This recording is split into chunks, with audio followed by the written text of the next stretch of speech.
Bonjour tout le monde, j'espère que vous allez bien. Donc aujourd'hui on va encore parler de ChatGPT ou GPT-3.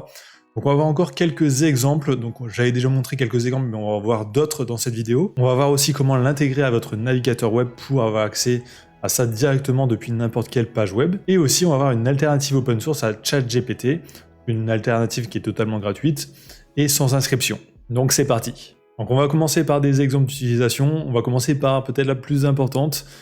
Vu que cette vidéo sort le 24 décembre, c'est si vous n'avez pas d'idée de cadeau pour un proche ou pour n'importe qui, on peut demander des idées à ChatGPT. Donc bien sûr, alors on s'éloigne un peu du business, mais on va y revenir après par la suite. Donc là, on est le 24 décembre, trouve une idée de cadeau de Noël pour un frère de 22 ans par exemple.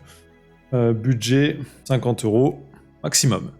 Donc voilà la réponse, donc réponse assez intéressante, des cadeaux qui pourraient être assez intéressants, donc un livre, abonnement, un service de streaming, jeux de société, etc. Donc, si vous n'avez pas d'idée de cadeau, commencez par ça, ça vous aidera. Maintenant, on va passer à des choses un peu plus sérieuses. Donc, on va commencer par quelques utilisations pour YouTube. Alors, on a déjà vu comment créer un script de vidéo YouTube, donc ça, on va pas y revenir. Mais on va voir, par exemple, comment créer un titre de vidéo. Donc là, imaginons, je veux faire une vidéo sur comment GPT-3 va changer le monde. Ici, j'ai fait créer une liste de 20 titres de vidéos YouTube. La vidéo parle de comment GPT-3 va changer le monde. Donc on peut lui dire, créer une liste de titres de vidéos YouTube et lui dire un peu le sujet de la vidéo. Donc si on ne sait pas comment formuler le sujet, ça peut être assez intéressant.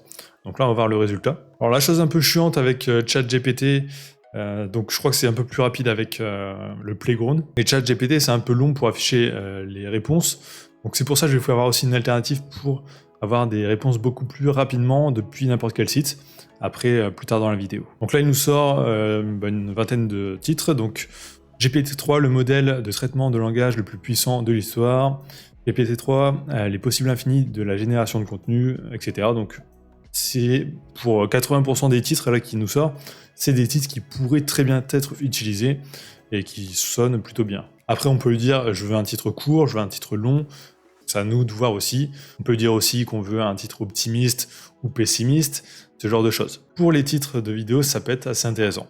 Ensuite, on peut lui dire aussi, trouve-moi les tags pour cette vidéo. Donne-moi les tags pour cette vidéo. Donc là, on n'a pas besoin de retaper directement le titre de la vidéo, etc. Il va comprendre que c'est en rapport avec la commande précédente. Donc là, intelligence artificielle, GPT-3, traitement du langage, génération de contenu, reconnaissance vocale. Donc la reconnaissance vocale, il le fait pas normalement, etc. Donc il nous donne une liste de contenus. Alors si on aurait voulu avoir quelque chose de plus complet encore, on aurait pu mettre le titre que l'on a choisi, par exemple celui-ci. Donc là, donne-moi les tags pour cette vidéo YouTube, donc GPT-3 et les possibilités infinies de la génération de contenu. Donc là, il va nous donner vraiment des tags un peu plus en rapport normalement avec ça. Donc là, il nous ressort intelligence artificielle GPT-3 normal, c'est la base. Donc là, il nous sort un peu la même chose qu'avant, mais avec des choses un peu plus avec la création de contenu, donc création de contenu, traduction automatique, recherche de contenu et rédaction de contenu en ligne, donc il a mis quelques termes en plus. Voilà pour l'utilisation sur YouTube, ça peut être assez intéressant si vous avez une chaîne. Donc je vais sûrement l'utiliser après pour choisir le titre de cette vidéo aussi, et pour mettre les tags. Ensuite, on va voir un peu comment créer des petits bouts de code, par exemple, qui pourront être intégrés à Browser Automation Studio si vous suivez cette chaîne. Donc c'est un logiciel d'automatisation que j'utilise assez souvent, ou qui pourrait être utilisé pour d'autres choses encore. Donc là, imaginons, j'ai une image dans un dossier et je veux que cette image soit transformée en vidéo de 5 secondes. On pourrait aussi lui dire d'ajouter de la musique, etc. Mais là, pour l'exemple, on va voir quelque chose d'assez simple. Donc là, je vais taper créer un script .bat avec ffmpeg pour créer une vidéo de 5 secondes à partir d'une image .png. Donc là, on lance. Bon, il va nous donner toutes les explications avant, donc c'est un peu chiant. Ah non, là, il met directement le code, donc nickel. Donc ça, normalement, j'ai juste à le mettre dans un .bat, à changer ici l'image .png, donc en mettant mon image, et ça devrait me sortir une vidéo. Donc ça, je vais le tester maintenant. Je vais lancer la CMD, donc là je me mets dans le dossier, j'ai mis une image ici, donc je prends le code, je le copie ici, et je change le nom de l'image, donc image.png, je vais mettre un .png, et le lancer, on va voir si ça fonctionne. Donc là il est bien en train de me créer une vidéo de 5 secondes avec cette image. Je pourrais dire d'assembler plusieurs images, de faire une vidéo avec. Je pourrais dire aussi d'assembler plusieurs vidéos. Alors ça, faut que les codecs soient similaires. Donc là, si je le lance, j'ai bien une vidéo de 5 secondes avec cette image. Bon, là, il n'y a qu'une image, donc c'est pas très intéressant, mais ça pourrait être utilisé par la suite pour faire des automatisations, par exemple dans Browser Automation Studio. Cette commande-là, j'aurais juste à la copier dans Browser Automation Studio et ça m'aurait lancé ça, donc ça m'aurait fait la même tâche. Donc pour créer des petits bouts de code, c'est hyper intéressant. Pour créer des programmes plus complexes aussi, ça peut fonctionner, mais souvent il y aura quelques petites erreurs. Donc c'est pas toujours parfait, mais il faut tester, donc il faut le lancer, voir si ça fonctionne, et si ça fonctionne pas, regardez, souvent c'est juste un petit caractère en plus qui a été mis ou ce genre de choses. Il faut voir un peu là où ça a merdé. Et ce qui est bien aussi, c'est qu'il nous explique à chaque fois, donc là, par exemple, la commande loop, donc -loop, il nous explique qu'est-ce que c'est. Donc là, il nous dit c'est pour une seule image. Ensuite, il explique vraiment chaque commande. Donc ça, c'est un peu chiant normalement d'avoir les explications pour chaque commande. Donc là, on peut les avoir directement. Donc c'est beaucoup plus rapide. Ensuite, je peux lui dire aussi de créer par exemple des scripts un peu plus complets. Donc là, par exemple, créer un script .bat d'exercice de respiration pour la cohérence cardiaque. Donc normalement, c'est des respirations où on respire 5 secondes, enfin on inhale 5 secondes, on expire 5 secondes, etc. Donc là, il va nous donner le code qu'on a juste à mettre dans un .bat. Alors là, je lui ai dit en .bat, mais on pourrait mettre en Python, en notre langage de programmation, JavaScript, etc. Donc là, c'est juste pour l'exemple. Donc ça peut être assez utile pour se créer des petits outils, ou si vous êtes programmeur, pour créer des programmes plus complexes, pour gagner du temps. On peut lui demander aussi des renseignements sur comment faire quelque chose. Par exemple, au lieu de taper sur Google comment ajouter un programme au démarrage automatique de Windows, on peut lui demander ici comment faire pour ajouter un programme à démarrer automatiquement au lancement de Windows. Même avec des fautes, ça va fonctionner. Donc là, au lieu d'aller sur Google, taper et visiter quelquefois plusieurs sites parce qu'ils vous disent de la merde, ça va vous donner aussi la réponse directement. Donc ça peut être assez utile pour gagner du temps. Pour les personnes qui utilisent DALL-E 2, on peut très bien lui dire aussi de créer des prompts, donc des phrases qui vont être mises dans DALL-E 2 pour générer des images. Si vous ne savez pas comment formuler quelque chose, si vous n'avez pas trop d'idées, vous pouvez lui demander de le faire. Donc créer un prompt pour DALL-E 2 qui représente un chien dans l'espace. Donc là, il nous donne un prompt, donc un chien dans l'espace avec une combinaison spatiale et un casque de protection.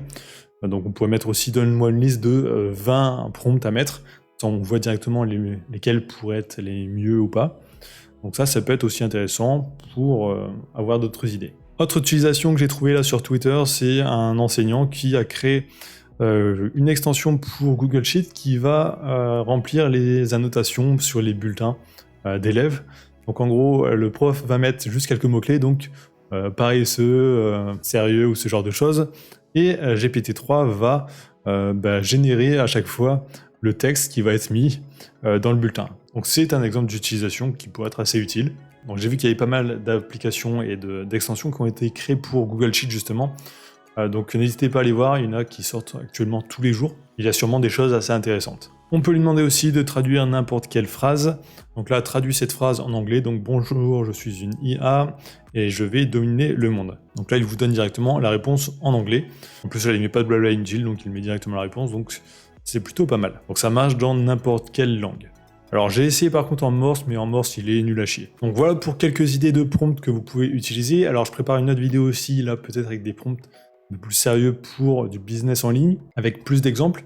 Donc avant aussi de finir cette vidéo, je vais vous faire voir comment on peut accéder à OpenAI, donc ChatGPT, depuis n'importe quel onglet sur votre navigateur. Donc là je vais sur n'importe quel site sur mon navigateur, j'ai un raccourci clavier, donc c'est TRLG.